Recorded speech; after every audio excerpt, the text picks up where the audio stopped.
All right, great. And so we are live. Hey, parents, as you know, my name's Graham Matthews and I run Empowered STEM. Empowered STEM is an online tuition company that provides A-level chemistry, A-level biology, and A-level maths revision courses for those students who want to earn an A or an A star and in these subjects and attend the medical, dental, and veterinary programs at the chosen university in the UK. So, in the live stream tonight, this is a rather controversial one, but it's this one. The question I have is this. Is your sixth form college setting your child, your teen, to fail in A-level chemistry? Are they setting them up to fail in A-level chemistry? Well, and I've probably gone, well, actually, Graham, I don't I don't think that they are. But what makes you think this? Well, simple. Okay, look, this is the reason why. Sixth form college does not have your teen's best interest at heart. They have their own best interest at heart because what they're concerned about, what they talk about in the SLT meetings is this. They're not talking about your teen. Isn't like the headmaster or the headmistress is meeting with the SLT members and talking about your teen's progress in A-level chemistry. No, what they're talking about is Ofsted ranking, government funding, local council funding, and student enrollment. So what are they talking about your teens' progress in A-level chemistry? They're not. That gets filtered all the way down to possibly in a departmental meeting. The department head talks about the progress of your teen in so-and-so's class in A-level chemistry, right? Now, I know what you're thinking. You're thinking, oof, Graham, that is a really, kind of a bit of a harsh attack, right, on sixth form colleges. But it's true. Because if they lose the Ofsted ranking, if they don't get the government funding, if they lose the council funding, if student enrollment goes down, they're going to close the sixth form college down. And all the good teachers are going to work somewhere else. So they have their own interest, their own survival instinct in mind, rather than your teen's progress, your teen's grade in A-level chemistry. All right. So what they do is this, is that they need to hedge their bets. They need to protect themselves. And so they're going to hedge their bet. And so what they do is this, is that when your teen enrolls in A-level chemistry, about a month in, all of a sudden, they get the predicted grades on the report card. It takes a while for them to come out. And your teen's going to come home and, oh, Mom, Dad, you know what? I've been predicted a B. I've been predicted a C in A-level chemistry. What am I going to do now? I can't go to medical school, dental school, or veterinary programs in the UK if I end up getting a B or a C in A-level chemistry. So what normally happens is all of a sudden the parents, just like you, concerned parents about your teen, well, they have to attend parent evening or they call up the school and they talk to the department head and the department head is they're normally really patronizing about this, really, kind of put you down a little bit as a parent and they go, well, and they put the blame on somebody else. Well, to be fair, we have to go with what the government predicted that your teen can earn in A-level chemistry. And so, we've got to be fair and reasonable now, don't we? And so this is it. This is what they're going to get. So most likely. And so do you think possibly that do you think possibly that they should change their career path? They should change their goals. They should do something else. and your teen, your son, your daughter is sitting next to you, in the parent evening in some cold sports hall, all right, and you're going, I don't want my teen to do this. Just look at them, they're so sad. They're dejected all the time. They wanted to be a doctor, a vet, or a dentist. All right. So, what the sixth form college does is that they use a government study to go predict the grade that your teen's going to get in A-level chemistry. It's kind of like kicking the tin can down the road. It's not them saying it, it's now the government. All right. And if you look into how the government gets these numbers, it's actually kind of interesting, right? Look, what they do is that they take your teen's grade that they get, say in GCSE science. They take that grade and then they take the name of the school that your teen went to. They take your postcode where you live, and they take your family income. They take all of this demographic data and then they put it into this huge program, and then out comes a grade, and they can say, right, this is a grade based on where you live, what school your teen went to, how much money you make, whether you went to university. This is a grade based on historical data that your teen's going to get. Right. So you see what the problem is, right? What they've done is they put a label. They put a label onto your teen's academic growth, what their academic achievement. Okay. Now, I have to ask you, parents, I've got to ask you this one. Do you think it's fair and reasonable that they put a label on your teen's academic achievement? I don't. Okay. I don't. All right. Because labels are this. What labels are extremely divisive terms to use, aren't they?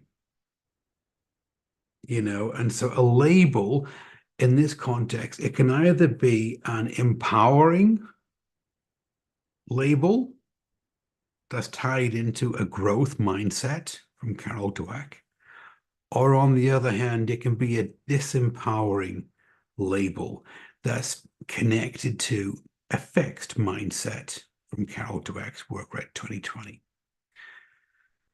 The issue is, the problem with labels is that they've been proven to actually either improve or hinder your teen's progress, your teen's academic achievement.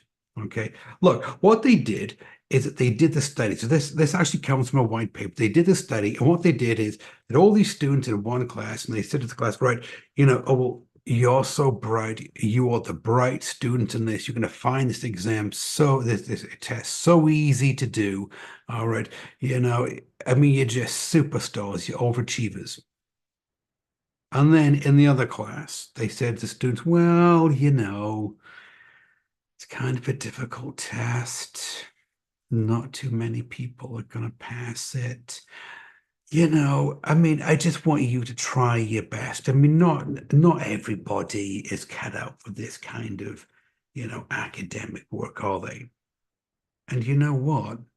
When they looked at the test, they could actually see that those students that were told, that were labeled that they were bright, that they were cut out for academic work, that they were university bound, actually scored higher than those students that were told, man, maybe university is not yours, maybe academic work is not for you. All right. And everything else on the student's profile was the same. And so this is the power of labels. Look, they're either empowering or they're disempowering. And so what you've got to understand is that when the sixth form college, to go hedge their bets to make sure they don't lose the ranking and the funding and the student enrollment, puts a label that they can pull from the government, all right, onto your teen. The problem is that it impacts your teen's progress in A-level chemistry and the grade that they're going to get at the end of 2 years, right? Why? Simple. How would you feel? Now, parents, how would you feel if you were told at the beginning of the course, well, you know what? The best you can do is possibly, well, I guess you could get a B, but you'll probably end up getting a C. Have you thought about, a different career path? Would you want to study? Would you want to revise? Would you want to put the time and the effort in if you were told, look, the best you can do is barely scrape a C? C stands for could have gone to university. No, I don't think so.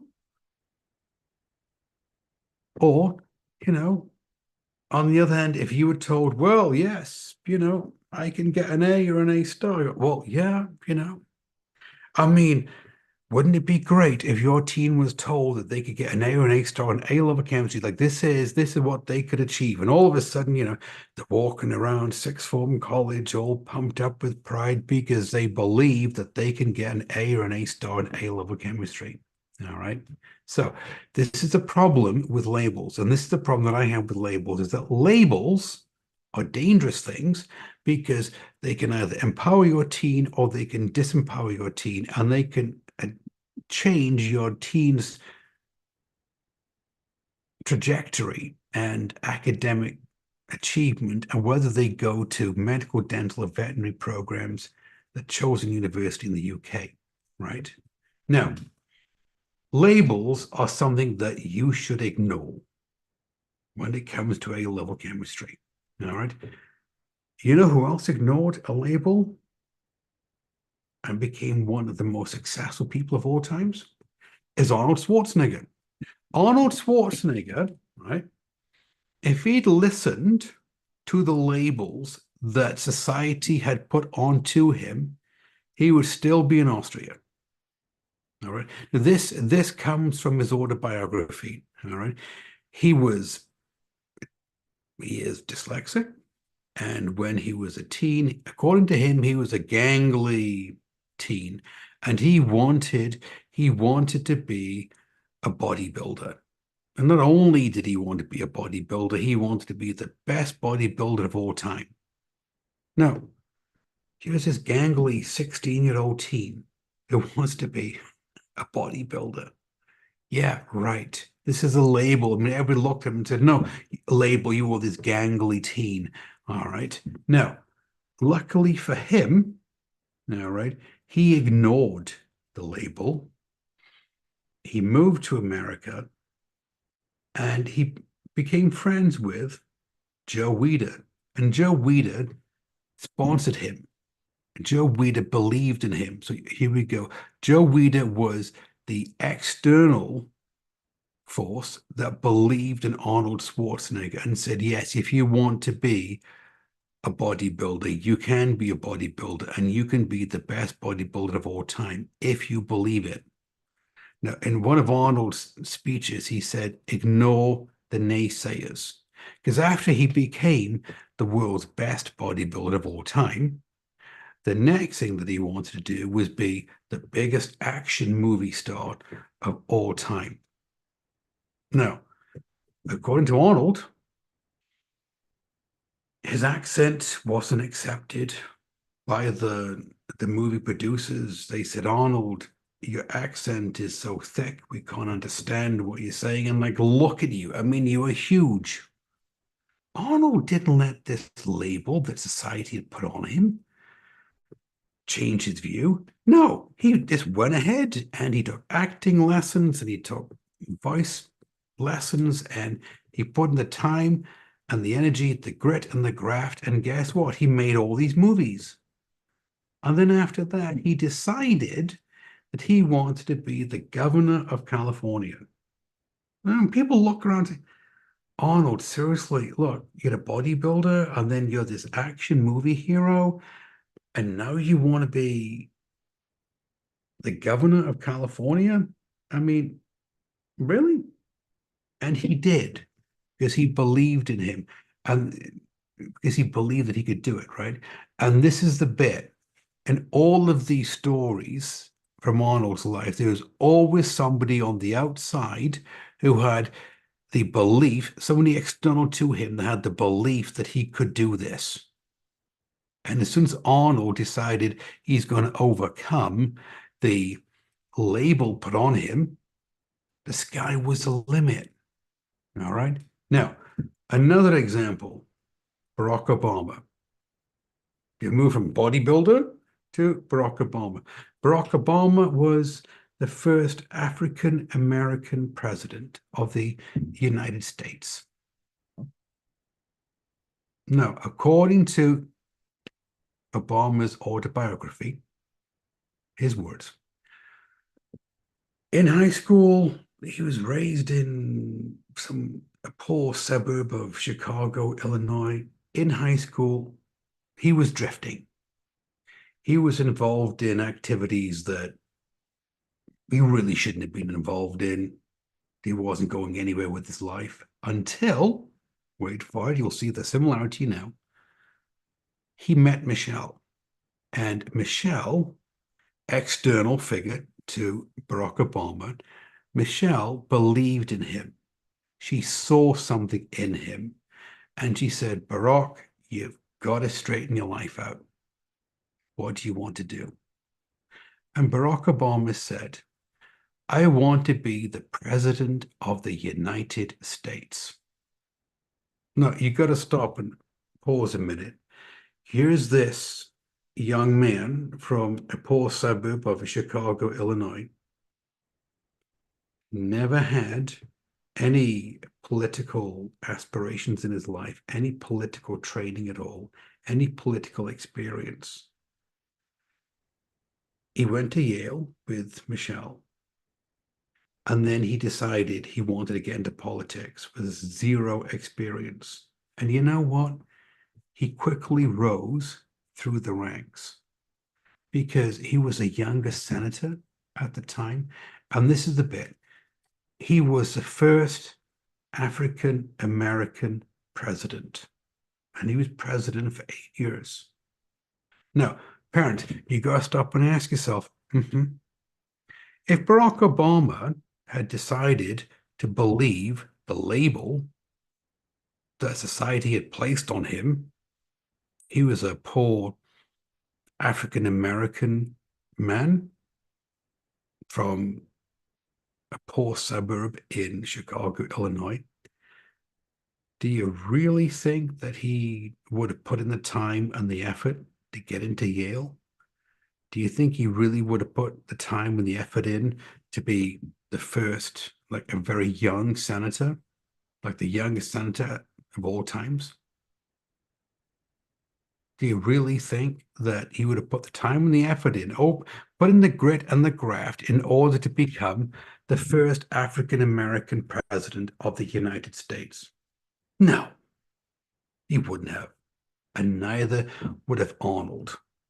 All right. So point being is these two examples, I want to talk about these two examples, right? Because what they do is they show people that were given a label by society and they decided to ignore it. And they decided to follow their life path and do whatever they wanted to do, right?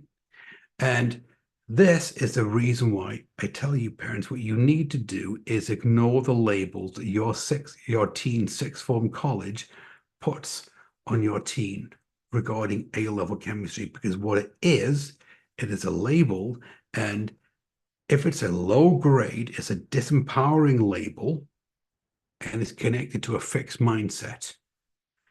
If it's a high grade, then it's an empowering label, and it's fixed and it's connected to a growth mindset.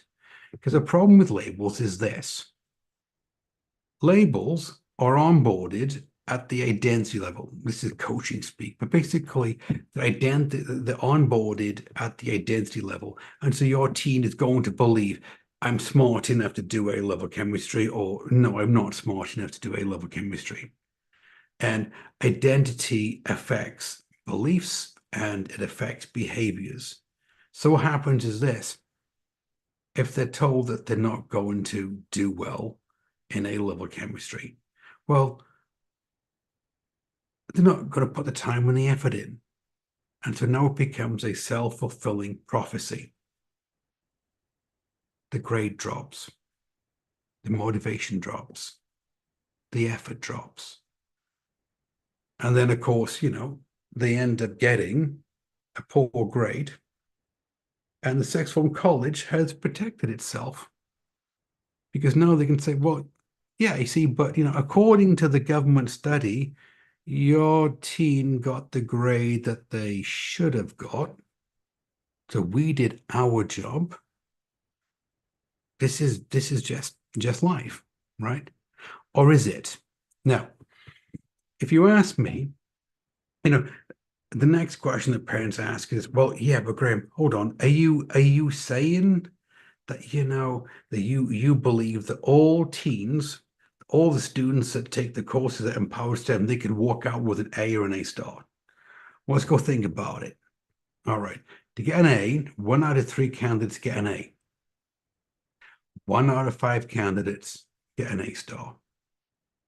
So I think that it's totally reasonable that your teen, right, could do this. If your teen is given the best tutor, we're given the best tutor possible, they're given the best resources, they're given an external belief system, like, somebody who believes that they can earn the A or the A star, they're given support staff, to given academic coaches, to given all of these resources. What I believe is that your teen can become the best A-level chemist that they can be. So at the end of our course, they are the best A-level chemist that they can be. And what we find is that a lot of students, they easily pass their predicted grade because in the courses that we teach at Empowered STEM, the sky is the limit as to how high your teen can go in A-level chemistry in terms of grade. So we find that they easily pass the predicted grade, and then they're starting to move up to the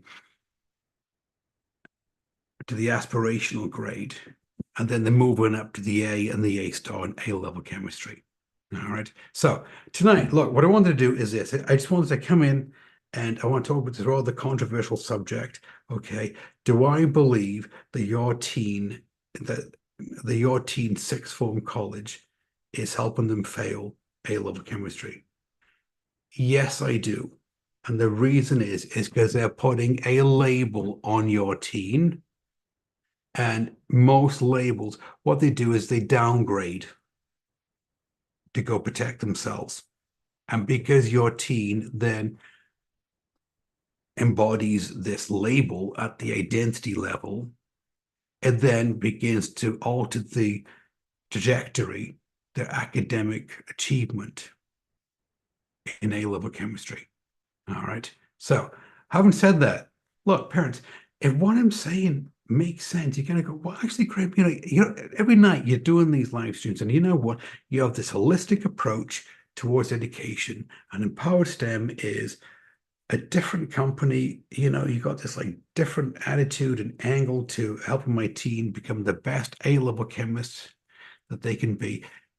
If this makes sense to you, if this resonates with you, parents, what I need you to do is this. It's real easy. Move over to Facebook. Whenever you're watching this Facebook Live, move over to Facebook, right? Send us a message, and a member of my team will reach out to you, and we'll have a conversation with you. And we'll answer all of your questions about the course and everything else.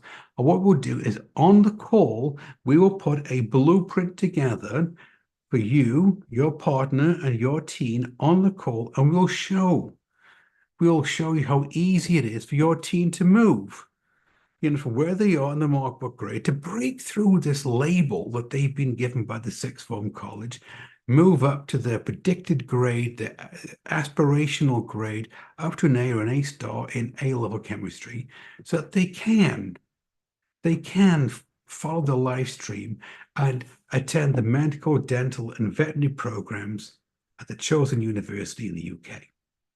All right. Take care. See you in the next one.